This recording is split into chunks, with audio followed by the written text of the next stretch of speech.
नाज़रीन शहीद बेनज़ीराबाद बेरो टाइम से गड आऊँ जो मेज़बान ज़ुल्फ़कार खासकेली अज अस शहीद बेनज़ीराबाद बेरो टाइम में जो 23 अक्टूबर से गचेरो मेन मोरो रोड से जो ब मर्डर थे हुआ जैमें हिकड़ी साजिदा और संदस भाव वहीद जैसे गोलियों हणी जवाबदारन बेदर्दी से क़त्ल किया वियो उन केस के एक हफ़्तो गुज़री वियो है पर उन जा जेके ॿिया जवाबदार आहिनि उहे गिरफ़्तार न थी सघिया आहिनि ऐं उन जा वारस जेके सरापा एहतजाज बणियल आहिनि हितां जी सिविल सोसाइटी हितां जा दुकानदार जेके एहतजाज कंदे नज़र अचनि था त सिर्फ़ु हिकु ई जवाबदार जेको हुयो उहो गिरफ़्तार थियो आहे राशिद।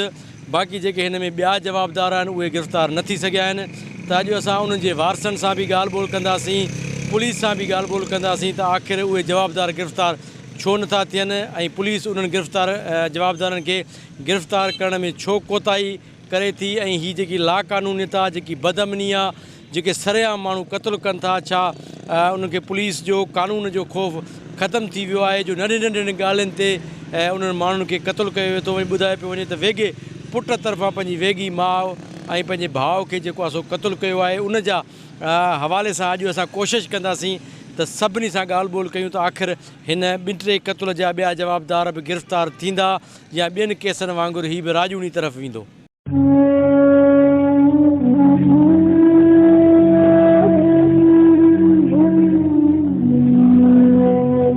असां ते क़यामत गुज़री आहे, असां ते करबला आणी अथनि।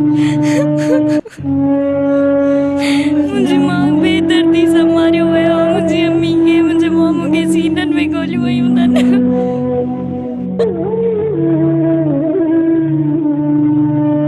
असां ते उहो ॾींहुं क़यामत जो गुज़रियो आहे। पुलिस जो को ख़ासि एक्शन आहे ई कोन। पहिरें ॾींहं ते बि जेको कातिल हुयो उहो माण्हुनि जी मदद सां गिरफ़्तार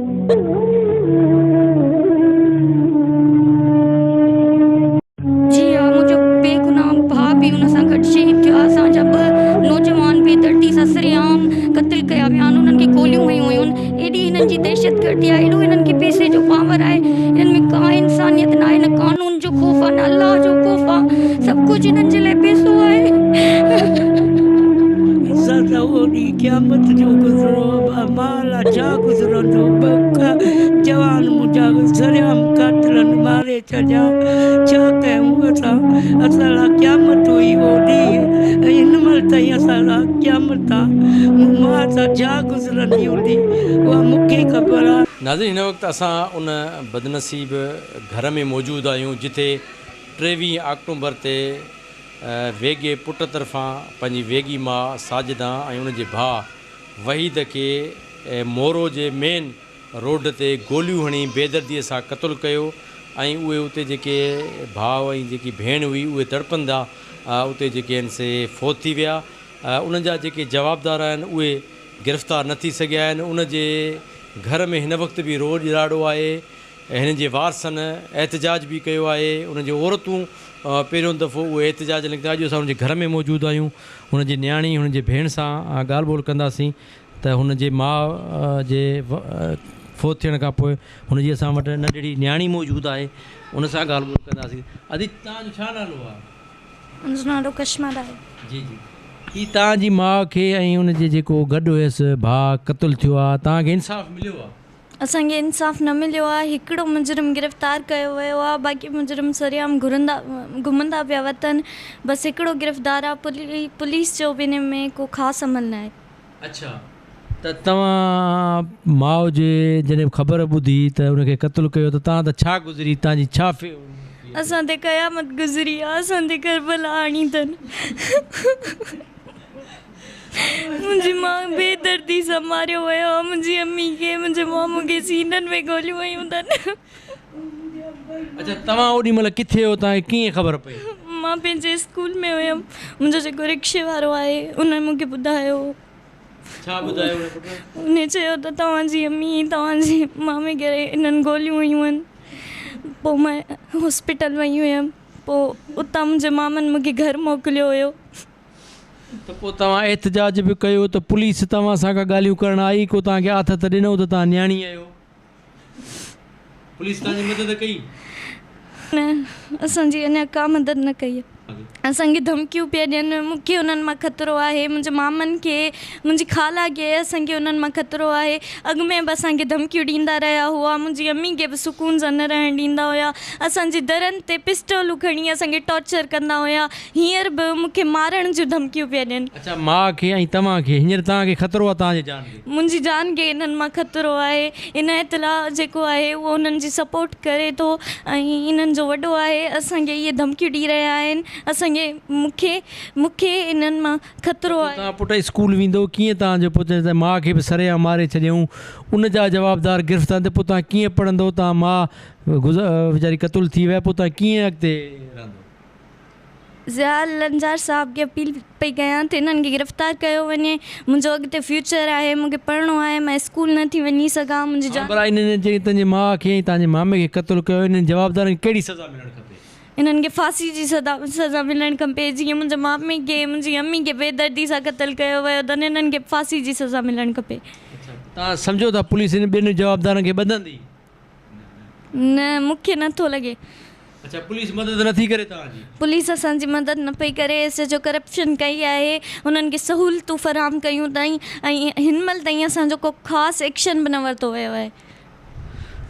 अदी, तव्हांजो छा नालो आहे? नादिया। अदी, छा आई तव्हांजी भेण ऐं भाउ खे बेदर्दी सां क़तल कयो अथनि? तव्हां जॾहिं इहो ॿुधो त कीअं तव्हांजे छा गुज़री? पुलिस कहिड़ो ताउन कयो आहे? असां ते उहो ॾींहुं क़यामत जो गुज़रियो आहे।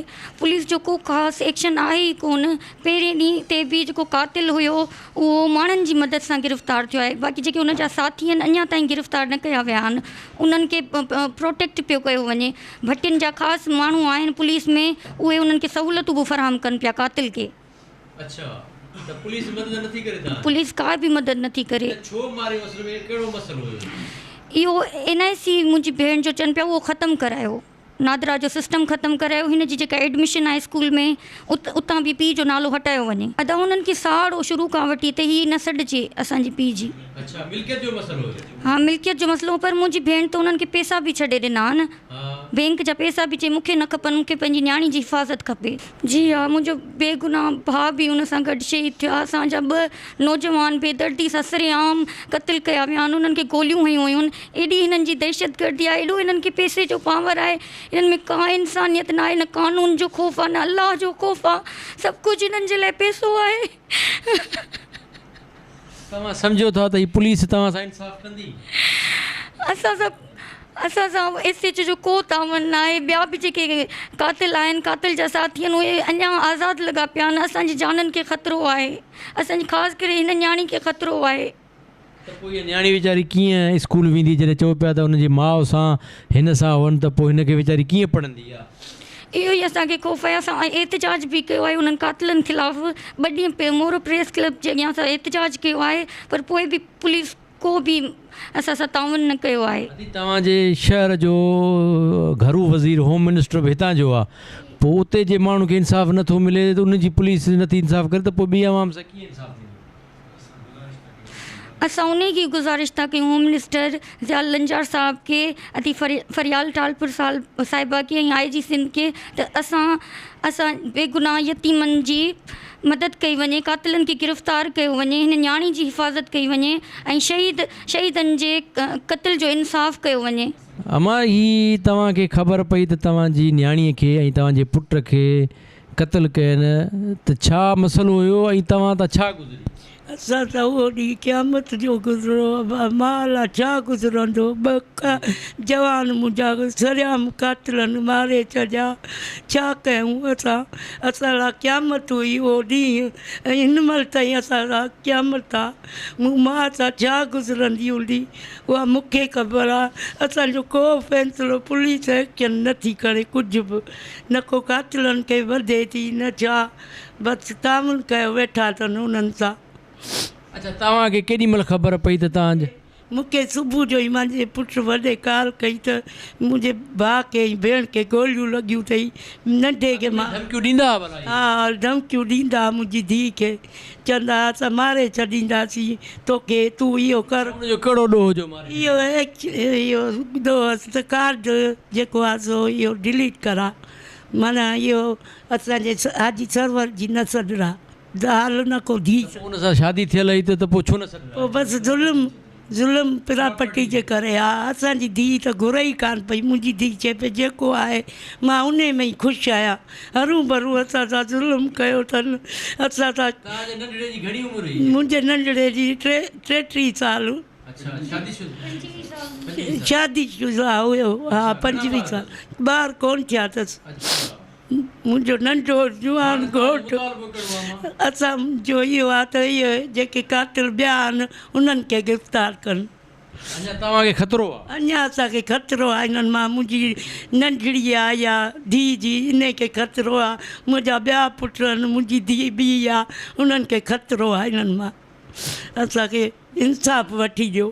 तव्हांजो छा नालो आहे? मुंहिंजो ज़ाहिद अली नालो आहे। तव्हां फिरियादी आहियो केस जा, 2 क़तल थिया आहिनि, सरेआम क़तल थिया आहिनि, होम मिनिस्टर जो शहरु आहे ऐं उन जे बावजूदि बि हिकिड़ो जवाबदार जेको ॿुधाए पियो वञे त उहो बि माण्हुनि ऐं शहरनि पकड़ियो आहे या हुन पाण गिरफ़्तारी ॾिनी आहे, ठीकु आहे, त तव्हांखे पुलिस जो तावन लॻे थो ऐं क़तल छो थिया?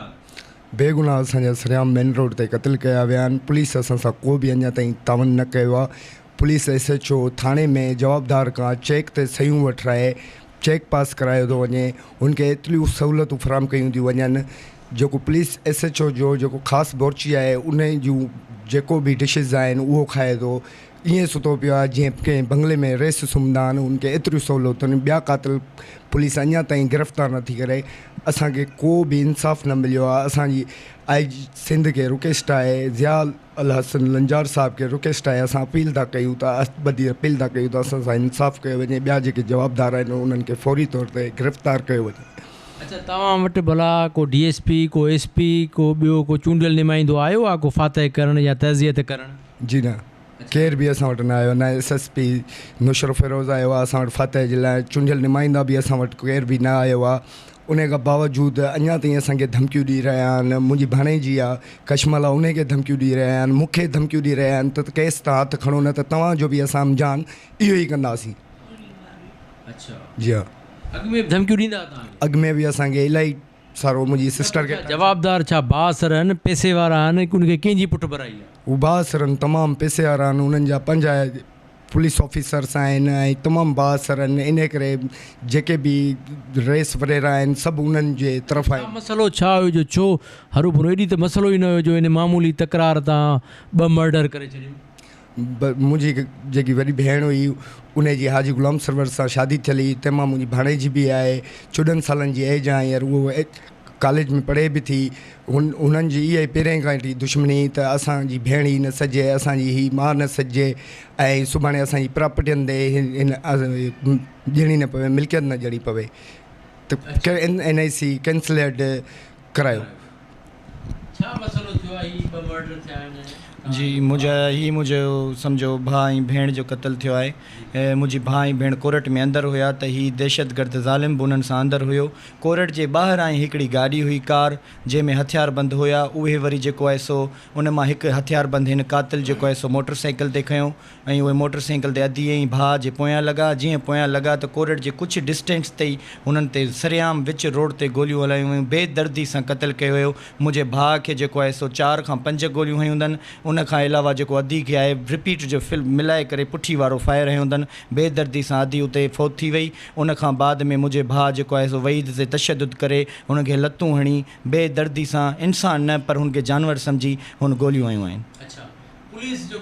पुलिस SHO इहो आहे जो हू पुलिस ऑफिसर आहिनि, हू जेको आहे सो हुनखे पैसा ॾियो वेठा आहिनि। लॻभॻि हींअर ताईं पुलिस खे किरोड़ असांखे असांखे बि माण्हू ॿुधाइनि था, कुझु दोस्त असांजा बि आहिनि जेके चवंदा त पुलिस SHO खे 1 करोड़ मिलियो आहे, जेको हुनखे अंदरि बहितरीनु बिस्तरा थो ॾिए, बहितरीनु जेको आहे सो सहूलियत थो ॾिए, बहितरीनु खाधा पियो खाराए पंहिंजे बोर्ची खां। उन खां बाद में जेको आहे सो चेकनि ते सयूं पियो कराए। बाक़ी हुन जा जेके बासर पुलिस ऑफिसर आहिनि, जेके भट्टी आहिनि, उहे जेको आहे सो असांखे अञा अहिड़ियूं बि धमकियूं ॾियनि था त असां पंहिंजी का ॿोड़ी मारे तव्हां ते केस दाख़िल कंदासीं, इन तां पंहिंजो हथु खणो, ॿी सूरत में तव्हांखे बि मारींदासीं, तव्हांजे ख़ानदान खे बि मारींदासीं। हे मिसकीन गरीब माण्हू आहियूं। असां ज़िया हसन लंजार साहब खे अपील था कयूं, मोहतरमा अदी फरियाल टालपुर साहिबा खे अपील था कयूं ऐं असां IG साहब खे अपील था कयूं त असांखे मोरो SHO हटाए ॾिनो वञे, उन खां अलावा अहिड़ो ऑफिसर ॾिनो वञे जेको असांजा कातिल बि गिरफ़्तार करे, असां मज़लूमनि जो साथ ॾिजे।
में पैसो आहे। सदा ओडी क़यामत जो गुज़रो माला छा गुज़रंदो बका जवान मुंहिंजा सरियाम कातलनि मारे छॾिया छा कयूं असां लाइ क़यामत हुई ओडी हिन महिल ताईं असां लाइ क़यामत आहे मां सां छा गुज़रंदी हूंदी उहा मूंखे ख़बर आहे। ही ॿ क़तल थिया आहिनि बेदर्दी सां सरेआम, उन जा जवाबदार गिरफ़्तार नथा थियनि। हिकु जवाबदार बि चवंदा पाण पेश थियो आहे या उनखे शहरनि पकड़ियो आहे। पुलिस जो कहिड़ो किरदारु आहे? पुलिस जो को बि किरदारु कोन्हे, न SHO जो किरदारु आहे, न DSP जो किरदारु आहे, न वरी पुलिस गिरफ़्तार कयो आहे। ही पाण शहरनि ऐं माण्हुनि हिन खे पकड़ियो आहे। पुलिस हिन खे को बि गिरफ़्तार न कयो आहे। अच्छा, हा। अञा धमकियूं ॾियनि था? धमकियूं अञा ॾियनि था, हिननि जे भाइरनि खे धमकियूं ॾियनि था, असांजी नियाणियुनि खे धमकियूं ॾियनि था। असांजा 2 माण्हू सरियाम तव्हां ॾिठो त क़तल कया विया आहिनि सरियाम मेन रोड ते, कोर्ट खां ॿाहिरि जंहिंमहिल निकिता आहिनि उन्हनि खे सरियाम क़तल कयो वियो आहे बेदर्दी सां। असांखे इंसाफ़ खपे माना। जी नाज़, हिन वक़्तु उनजो भाउ ज़ोएब असां सां मौजूदु आहे जेको उन वक़्तु मौक़े ते मौजूदु। कीअं पुट ई वाक़ियो पेश आयो? तूं किथे? मां उते ई हुअसि। जीअं मुंहिंजो भाउ भेण पोयां पोयां अचनि पिया, हू अचे पियो पोयां पोयां ऐं पंहिंजे माण्हुनि सां गॾिजी मुंहिंजे भेण ते पहिरियां हमिलो कयईं, पोइ मुंहिंजे भाउ ते हमिलो कयईं। मुंहिंजे भाउ खे बेगुनाह मारियो वियो आहे, मुंहिंजी भेण खे बेगुनाह मारियो वियो आहे। अलाए किथां जो कानून आहे, अॼु हींअर ताईं को बि एक्शन न खयो वियो। हिकिड़े कातिल गिरफ़्तार कयो अथनि, ॿिया कातिल को बि गिरफ़्तार करण लाइ तयारु न आहे। असां प्रेस ते वेठा आहियूं, असां हर जाइ ते वेठा आहियूं। असां हाणे इहो ई रद्द अमल कंदासीं, पंहिंजो पाण खे बाहियूं ॾींदासीं, पंहिंजे घर वारनि खे बाहियूं ॾींदासीं। ॿियो असां वटि को बि चारो न आहे। असां छा था करे सघूं? असां ग़रीब मिसकिन माण्हू, असां काॾे वञूं? असांजो को बि केर बि सहारो न आहे सवाइ अलाह खां, सवाइ हिन हुकूमत इंतिज़ामिया खां। असां गुज़ारिश था कयूं मोहतरम ज़ियाउल हुसैन लंजार साहब खे त फौरी तौरु असांजे भाउ जा कातिल, इहे कातिल असां मज़लूमनि सां हिसाबु कयो वञे ऐं इहे कातिल गिरफ़्तार कया वञनि। अच्छा, अञा तव्हांखे ख़तरो आहे? जी जी जी, असांखे ख़तरो बि आहे। असांखे दर ते धमकियूं हींअर ताईं बि ॾियो वञनि था। असांखे चवंदा त केस तव्हां हथु खणो, न त तव्हां 2 भाइरो तव्हांखे बि मारिया वेंदा ऐं तव्हांजो घर वारा जेके बि आहिनि तव्हांजे स्कूल में ॿार वेंदा कोन वेंदा। तव्हां मोरो छॾे वेंदो? तव्हांखे असां छॾींदासीं। असांखे इहे धमकियूं ॾिनियूं वञनि थियूं। त ही सिंध में को पहिरियों क़तल न हूंदो या सिंध खे छॾे करे मोरे में कोई पहिरियों क़तल न हूंदो। अहिड़ा क़तल केतिरा ई जेको आहे सो थी चुका आहिनि, मगर इंतिज़ामिया जेका आहे उहा मुकमल तौर ते लातालुक़ बणियल आहे। थींदो ईअं आहे हर मुल्क में त इदारा जेके हूंदा आहिनि उहे आज़ादु हूंदा आहिनि, मगर असां वटि हिते इदारा जेके आहिनि उहे यरगमाल बणियल आहिनि ऐं प्राइवेट माण्हुनि जे जेको आहे सो रुख छॾियल आहिनि। सरियाम विच शहर में 2 जेको आहे सो भाउ भेण खे क़तल कयो वियो। उनजो हिकु जवाबदार पुलिस पारां जेको आहे सो गिरफ़्तार कयो वियो। वारस 2 ॾींहं मुसलसिल प्रेस क्लब ते एहतजाज करे रहिया हुया ऐं इन इंतज़ार में हुया त आला हुकूमत खां जेको आहे सो ऑर्डर अचे ऐं असां जेको आहे सो कार्रवाई कयूं, मगर उन जे बदसूरत पोइ बि जेको आहे सो अञा ताईं का गिरफ़्तारी अमल में न आहे आई। जेका वजह आहे क़तल गारत जी उहो आहे एहतिसाब। असांजे इन मुल्क में मथां खां वठी हेठि ताईं एहतिसाब आहे कोन। तव्हांखे मजमूई तौरु ख़बर हूंदी त हीउ जेको बिटो क़तल थियो आहे शहर जे अंदरि दीदा दिलेरी सां क़तल कयो वियो आहे। क़तल कया अथई, उनजो जेको सबबु हुयो उहो कोर्ट में केस हलंदड़ आहे। कोर्टुनि मां ऐं इंसाफ़ भरियनि माण्हुनि वटां जेकर कंहिंखे इंसाफ़ या एहतिसाब न मिलंदो त यकीनन माण्हू पंहिंजा फ़ैसिला पाण कंदा। हीउ जेको क़तल थियो आहे तमामु ॾुखाईंदा ॻाल्हि आहे ऐं अहिड़ा क़तल मोरे जे अंदरि ॿिया बि खोड़ थिया आहिनि। उनजो सबबु इहो आहे जो इंसाफ़ ऐं एहतिसाब ॿई असां वटि कोन्हनि। जेकर कोर्टुनि जे अंदरि ही प्रॉपर्टी जा मामला आहिनि, प्रॉपर्टियुनि ते झेड़ा आहिनि आम माण्हुनि जा, उन जे करे माण्हू पाण में विड़ी डांगा थियनि था ऐं हिक ॿिए खे मारे खून कनि था। हीअ जेकर कोर्टुनि जे अंदरि ऐं सियासी भोतारनि अॻुवाणनि ऐं हाउसनि जे अंदरि जेकर एहतिसाब थींदो त यकीनन अहिड़ा मामला जनम कोन वठंदा। सॼे सिंध खे मक़तूल गाह में तब्दील कयो वियो आहे। सिंध खे हिकु तरफ़ दहशतगर्दी, ॿिए तरफ़ धाड़ेर राज जेको सरकार जी सरपरस्तीअ में हिन जो ॿुज पोखियो वियो आहे। जंहिंजो मिसाल मोरो शहर जे अंदरि सरियाम हिकिड़ो वाक़ियो थियो आहे दहशतगर्दीअ जो, त हिकु भाउ ऐं भेण खे जंहिंजा मैट्रिक्स हुआ जेके केस आहे उहे कोर्टुनि में हलंदा हुआ, पर हिकिड़ो वेशी जेको धरंदो आहे उन सरियाम ॿ इंसानी जानियूं ज़ाया करे छॾियूं। पर अफ़सोस सां चवणो थो पए त FIR दर्ज हुजण जे बावजूदि कातिल ऐं सहूलियतकार गिरफ़्तार नथा थियनि। वारस एहतजाज करण ते मजबूर आहिनि। होम मिनिस्टर जी होम सिटीअ में क़तलु थो थिए, होम मिनिस्टर नोटिस नथो अड़े। वॾी अफ़सोस जहिड़ी इहा ॻाल्हि आहे त होम मिनिस्टर जी होम सिटीअ में क़तलु थो थिए, हुनजो नोटिस नथो थिए। असां अलाह ताला खां इहा घुर था करियूं त फौरी तौर ते कातिल ऐं उनजा जेके सहूलियतकार आहिनि उन्हनि खे गिरफ़्तार कयो ऐं जेके उन्हनि सां इंसाफ़ फराहम कयो वञे। नाज़रीन, हिन वक़्तु असां सिटी मोरो थाणो ते मौजूदु आहियूं, जिथे असां वटि SHO सिटी मोरो थाणो मौजूदु आहे। 23 अक्टूबर ते हिकु अफ़सोसनाक वाक़ियो पेश आयो जंहिंमें भाउ ऐं भेण जेको सो क़तलु थिया हुआ। उन हवाले सां पुछंदासीं, सर ही जेको वाक़ियो पेश आयो भाउ ऐं भेण खे ॿुधाए पियो वञे त उन्हनि जे वेगे जेके पुटु आहे उन क़तलु कयो, इहो क्राइम सीन छा आहे, डिटेल छा आहे, इन में छा प्रोग्रेस कई आहे पुलिस?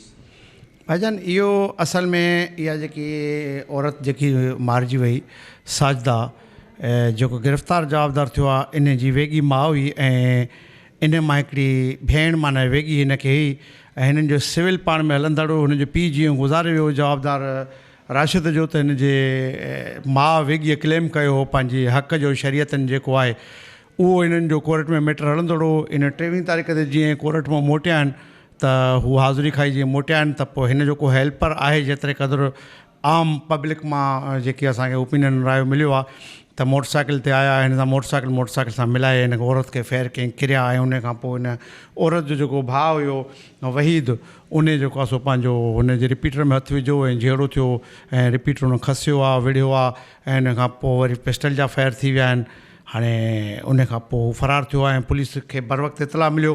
सिटी जा पुलिस जा जवान असां सभु मोटरसाइकिलनि ते अॻ में बि वीडियो अची चुकियूं आहिनि, दुनिया ॾिठो आहे त एग्ज़ैक्ट टाइम ते असां पहुताऊं ऐं उन खे कढ रुकायो आहे, उन खां पकड़ियो आहे, पोइ हुनजो केस दाख़िल कयोसीं ऐं मशीनामो वग़ैरह जेको फॉर्मेलिटीज़ हुयूं पोस्टमार्टम सभु कुझु करायोसीं। उहो जवाबदार गिरफ़्तार थियो आहे ऐं हुन में ॿियो जेको नालो ज़ाहिर थियो आहे हिकिड़े जवाबदार जो जेको हिननि FIR में बि ॾिनो आहे, कामरान अबड़ो, जेको हिनजो नौकर मुलाज़िम हैसियत में जेको ॿुधण में इहो आयो आहे, अञा इन्वेस्टिगेशन हले पई त उहो हिनखे मोटरसाइकिल ते खणी हिते पहुचायो ऐं बाद में स्केप अवे थी वियो। माना वारस पुलिस ते इल्ज़ाम था लॻाइनि त पुलिस ॿिनि जवाबदारनि खे गिरफ़्तार नथी करे, इन जे लाइ वारस छो था बेइतमादी कनि जॾहिं त पुलिस बर वक़्तु कार्रवाई बि कई आहे, रेड हैंड पकड़ियो बि आहे, जवाबदार वेपन्स बि उन खां रिकवर थिया आहिनि, त इन में केतिरी सदाकत आहे त वारस छो था बेइतमादी कनि? भाईजान ॾिसो, त तव्हां पाण वाक़ुफ़ु आहियो त कोई कमु आहे हिन जहान में मुतमैन न हूंदो आहे त भई छा आहे या छा न आहे। असल हक़ीक़त इहा हुई त जेको माण्हू गॾु आया उन्हनि मारियो ऐं हिकिड़ो भॼी वियो, हिकिड़ो पकड़ियोसीं ऐं माण्हुनि फरियादनि खे इहो गाइड कयो त ॿी कार बि पोयां हुई ऐं उन में हिन जो मामो लियाकत या शम्स हिकिड़ो चाचो अथसि, हिकिड़ो मामो अथसि, हिकिड़ो भाउ अथसि असद, इहे बि हिननि सां गॾु हुया ऐं FIR में उहे नाला अची विया आहिनि ऐं बर वक़्तु जंहिं महिल इहे ॻाल्हियूं हली वयूं, लोकल माण्हू हुया FIR करण महिल बि ऐं स्पॉट ते बि जेके ॻाल्हियूं हलियूं, अस्पताल में बि त ॻाल्हियूं हलियूं त फलाणनि जा नाला अचनि था, त हू घर ख़ाली करे विया। शहर में घरनि थाणे जे पोयां ई आहिनि, उन्हनि ते असां बर वक़्तु रेड कया आहिनि, फरियादनि सां गॾोगॾु रेड कया आहिनि, उन्हनि खे ॿुधायो, उन्हनि खां राइबरी वठी घरनि ते रेड कया आहिनि, कोई माण्हू न मिलियो आहे ऐं उन्हनि जा लोकेशनियूं वरितियूं, नंबर बंदि हुया। पोइ थोरो लेट हुजण जे करे ऐं हू भव खां ज़ारा लिखी वेंदा मर्डर आहे, डबल मर्डर आहे, उनजे करे हू असां ते एतमाद न पिया कनि। बहरहाल एतमाद कंदा ऐं एतमाद कंदा त इंशाअल्लाह ताला बहितर नमूने असां केस खे फाइनल ते पहुचाईंदासीं। नाइंसाफ़ी कंहिंसां बि न थींदी, डबल मर्डर क़तल आहे, इन में अलाह खे असांखे बि जवाबु ॾियणो आहे ऐं इंशाअल्लाह ताला हक़ ऐं सच थींदो ऐं लीगली तरीक़े सां सॼो डिस्पोज़ कंदासीं। ऐं हींअर ॿुधण में बि आयो आहे त हुन में ॿिनि जवाबदारनि जा बेल बि थी विया आहिनि, हुनजो जेको लियाकत आहे ऐं शम्स, इन्हनि जा बेल बि थी विया आहिनि। IO केस जो असांजो ॿियो आहे, इंस्पेक्टर आहे जेको ATC जा केस डील कंदो आहे ऐं उनखे वधीक आहे तफ़सील उहो करे थो केस जी, पूरा असां उन सां गॾु आहियूं।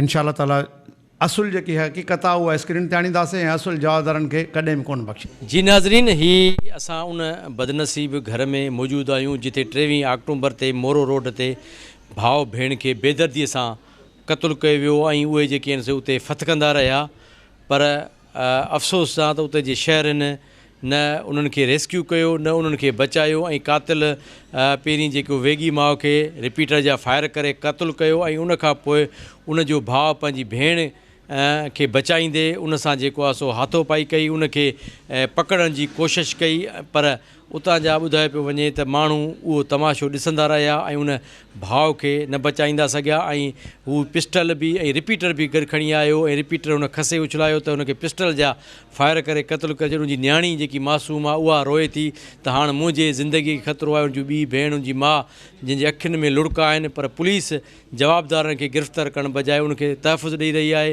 हीअ जेके औरतूं हुयूं इहे जेके आहिनि से लुड़क लाड़ींदे नज़र अचनि थियूं। जॾहिं त SHO जो इहो मौक़ुफ़ आहे त असां कार्रवाई कई आहे, वधीक जवाबदार गिरफ़्तार कयूं था। हिननि मुतालबो कयो आहे होम मिनिस्टर खां, फरियाल टालपो साहिबा खां ऐं ॿियनि आला इख़्तियारनि खां त असांजा बेगुनाह क़तलु थियल जेके माण्हू आहिनि उनजा असुलु जवाबदार गिरफ़्तार करे असां सां इंसाफ़ फ़राहम कयो वञे। अॻे प्रोग्राम लाइ पंहिंजे मेज़बान ज़ुल्फ़कार ख़ासि खे इजाज़त अलाह ने कयो आहे।